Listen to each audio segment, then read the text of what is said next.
I ran a franchise for 14 years. That dust is 8 cents. I'm standing here at 7:02 a.m., watching you justify a $7 beverage entry fee just to feel like a functioning human. I can see the green dust floating in the fluorescent light, and I know it costs less than the single-ply napkin you just grabbed. The room smells like industrial-strength degreaser mixing with fake vanilla. I listen to the precise 1.2-second hiss of the steam wand purging stale water, a sound that signals quality to you, while I focus on the tacky ring of Artisan Syrup hardening on the 304 grade stainless steel counter. I could make this at home for pennies, but the ritual makes me feel like a functioning adult in a crumbling economy. Besides, my boss emailed me at 9:14 p.m. last night, so I deserve this, you tell yourself as you smile at a barista who is looking right through your forehead. I'm watching you tap your card before the total even finishes loading, because the shame of the price is less than the shame of holding up the line of people who also need their daily liquid permission to exist, while the 82 decibel thwack of the portafilter signals that we are artisanal and busy. In 2012, we realized that if we called sweetened starch a Velvet Infusion, people would pay a 4,000% markup without blinking. We aren't liquid distributors. We are high-yield real estate arbitrageurs, selling 15-minute leases on upholstered chairs via a beverage entry fee. This profit margin is the only thing keeping the local strip mall's commercial lease from defaulting. Why did you choose the signature version instead of the regular? 1. The photo on the menu looked more vibrant. 2. I wanted to reward myself for a long commute. 3. The name sounded more sophisticated. 3, 2, 1. The twist. You are actually subsidizing the franchise owner's lease-to-own Mercedes. You are paying for the alibi of being a customer, not the liquid. The premium matcha is actually grade C culinary dust meant for industrial baking. Now you're drifting toward the add-on station, where the specific viscosity of our Artisan Syrup has left a translucent, tacky ring on the 304 grade stainless steel counter. You're weighing the $1.25 surcharge for an extra shot. This extra shot is $1.25, but the machine just pushes a button. Surely that shot is worth the labor of the button push and the tiny grinding noise that sounds like progress. I can see you looking for validation in the mechanical whir, but I'm just watching the margin grow by another 1,000% while the barista stares right through your forehead. In my 14 years and 1.2 million orders, I've seen the extra surcharge become a psychological filter. I once watched a man pay $2.50 for extra foam. We didn't use more milk. We just tilted the steam wand and sold him 3 ounces of heated atmospheric nitrogen. We sold him air, and he thanked us for the texture. That alternative milk dollar isn't for the cost of almonds. It's a behavioral tax designed to filter for high disposable income customers. When you pay for extra drizzle, what do you think you're buying? 1. A richer flavor profile. 2. A more aesthetic Instagram story. 3. A small boost of serotonin. 3, 2, 1. The twist. A visual confirmation that you have successfully commanded another human to perform a task for you. You are paying for the performance, not the ingredients. The drizzle is pure fructose designed to trigger a 2 p.m. crash so you return for another $7 cup. Send this to someone who always pays for extra anything. They should know our organic beans were stored in the same plastic bins as the regular beans for 3 years. You're heading to the seating area now, but even the furniture has a hidden agenda. You settle at the wobbly MDF table, the laminate peeling just enough to catch your sleeve. The Wi-Fi login screen demands your email. You tell yourself, if I stay here for 2 hours, this $7 drink is only $3.50 an hour. I'm actually saving money on office space. I'm watching you calculate the overhead of your own survival while your elbows vibrate from the street traffic outside. In my 14 years and over 2 million transactions, I learned we weren't liquid distributors.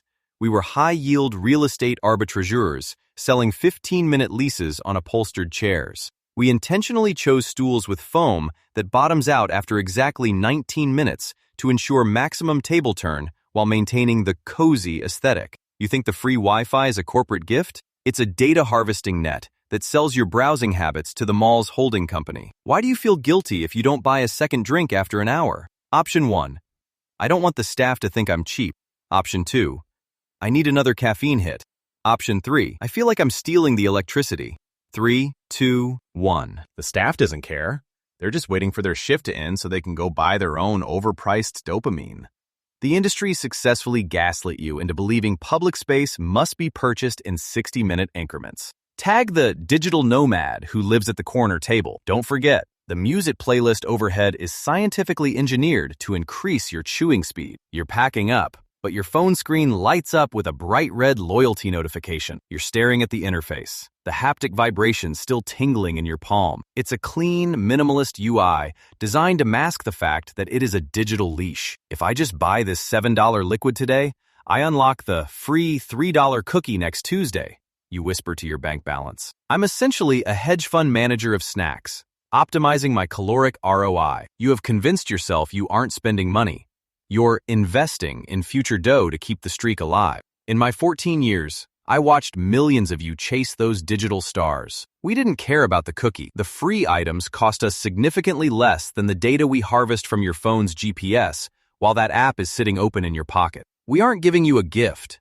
We're buying your movement patterns for the price of bulk flour and cheap chocolate chips. Gamified loyalty is the only way to ensure 14-year-old habits in a world with too many options. How do you feel when the app says, order ready? A. Efficient. B. Important. C. Relieved. 3, 2, 1. The answer is D.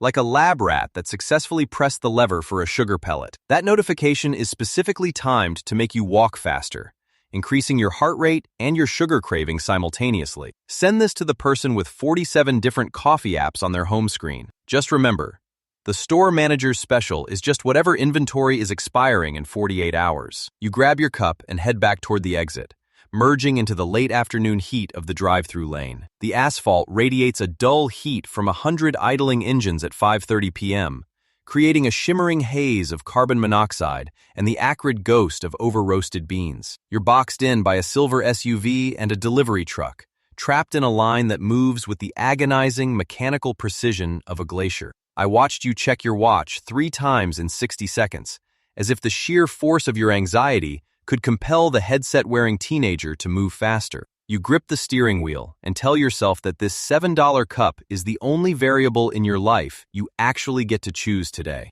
After 10 hours of per my last email and let's circle back, this liquid is your only form of agency. In reality, your custom order with the triple pump no foam extra hot substitution is just a serialized data point we use to calibrate the next batch of 8-cent chemical slurry. In my 14 years on the other side of that glass, I realized we weren't selling stimulants. We were selling the illusion of control to people whose lives were being dictated by calendars they didn't write and bosses they didn't like. What are you actually paying for when you tap that card on the terminal? 1. A necessary boost of metabolic energy to survive the drive home. 2. A complex flavor profile curated by a team of master roasters. 3.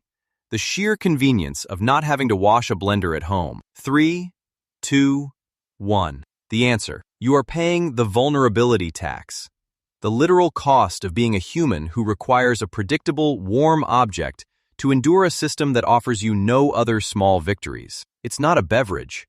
It's a ransom payment for your own sanity. Tag yourself in the comments because we both know you'll be back in this exact same lane at 7:02 a.m. tomorrow morning. By the way, those recyclable cups you feel so ethical about tossing are almost never recycled. The plastic lining is too expensive to strip, so they just sit in the same landfill as the regular trash, which is exactly where this day is heading. Your willingness to pay $7 for 8 cents of powder isn't stupidity.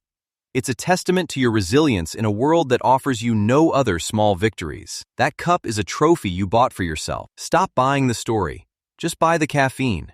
See you tomorrow.